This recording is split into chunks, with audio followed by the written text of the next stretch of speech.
수능이 다가왔으니 우리는 6월, 9월 시험지를 다시 꺼내서 풀어봐야겠지? 이건 내가 말한 게 아니라 7월 달에 평가원에서 직접 발표한 거야. 평가원은 매년 6월, 9월 시험지를 가이드로 해서 수능을 출제하고 있지. 그래서 24학년도 수능 36번 순서배열을 보면 단락과 단락을 연결하는 시그널을 주잖아. 근데 거기서 6월, 9월에도 these를 사용했고 수능 때도 these를 사용했어. 그리고 그 위치까지 거의 비슷하게 써서 A 다음에 B 순서로 이어지겠고 수능 때도 A 다음에 B 순서로 이어지겠어. 그래서 6월, 9월 수능 3번의 시험의 정답이 4번 똑같이 C, A, B였어. 이렇게 6월, 9월에 뭔가 공통된 패턴을 보이면 그걸 수능까지 가지고 오는 경향이 있으니 그래서 우리는 6월, 9월 시험지를 다시 꺼내서 꼭 풀어봐야 돼. 그래서 요즘 우리도 이 문제를 다시 풀고 분석하고 하는 중에 지난 6월 시험 오답률 1위, 2위 문제가 출제 패턴이 좀 비슷한 거야.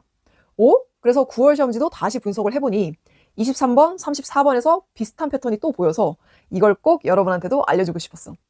그게 뭐냐면 패러프레이징, 돌려 말하기야.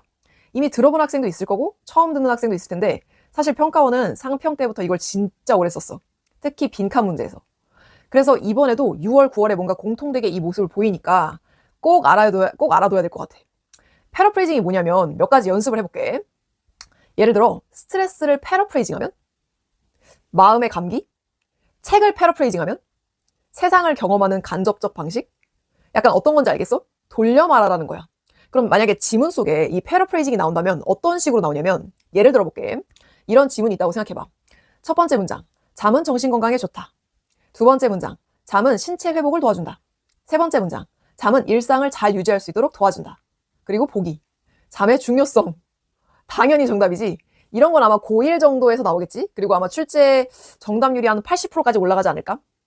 근데 자, 이번엔 지문은 그대로 두고 보기만 바꿔볼게. 보기만 눈 감고 의식을 중단하는 활동의 가치. 한 번만 더. 눈 감고 의식을 중단하는 활동의 가치.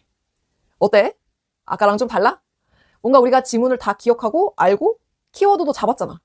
근데 보기에 그 어떤 단어를 쓰느냐에 따라 여러분의 체감 난이도는 확 달라질 거야.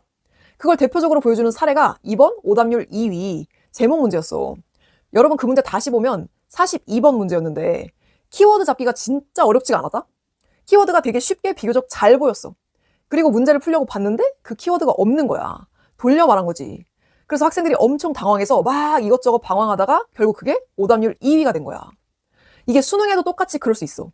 여러분이 키워드를 잡고 다시 보기를 봤는데 그게 없으면 돌려 말하기 하는 거야. 그래서 꼭 이걸 인지하고 들어가야 돼. 여러분이 일단 알고만 있어도 반은 먹고 들어가는 거니까 패러프레이징, 돌려 말하기 요거 끝까지 잘 연습하고 가.